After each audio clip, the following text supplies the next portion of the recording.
In 1620, the Pilgrims set sail from England to America for what they believed to be a possible utopia, socially, politically, and religiously.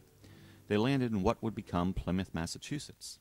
It was a utopian grand vision, and they were in uncharted waters, figuratively as well as literally. Some of the settlers migrated and founded Salem 6 years later. They were hoping to achieve what John Winthrop called a city upon a hill. The eyes of all people are upon us.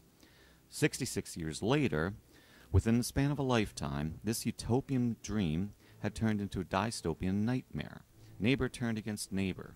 Over 200 people were jailed, 19 people were hanged, one was crushed to death with stones. Fear and suspicion reigned. Salem is now synonymous with hysteria, dividing up a community. So what went wrong? We must remember that the culture of the English settlers in the New World mirrored those that remained in the Old World. All of their beliefs, their history, their superstitions were still with them and passed down. Perhaps, being strangers in a strange land, these were amplified. The England that the Pilgrims left had relatively recently had several well-publicized trials.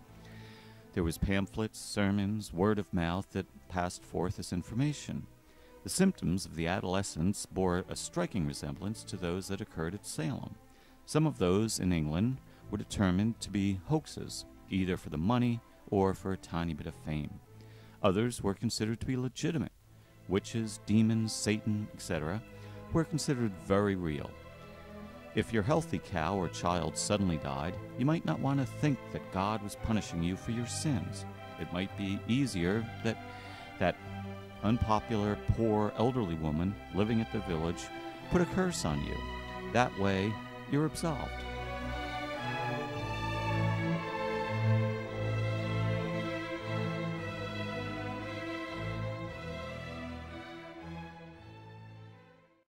The interest in demonic possession reached from the lowliest peasant all the way up to King James I. In 1597, the king published his Demonology. He examined Anne Gunter 5 times for demonic possession. Believing it to be a hoax, which was true, her father spent at least a year in jail. Her symptoms were nearly identical to those adolescent girls at Salem.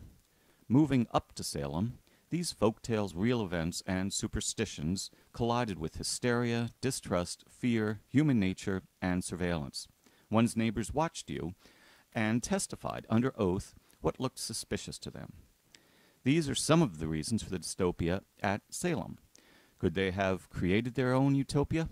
Could they have come together as a community to solve their problems, such as congregational strife, frontier wars with the Indians, the terrifying belief that the devil was assaulting their utopia, old feuds between neighbors, bored and susceptible young girls, etc., to act as a utopian community? Unfortunately, human nature and the situation ripped them apart.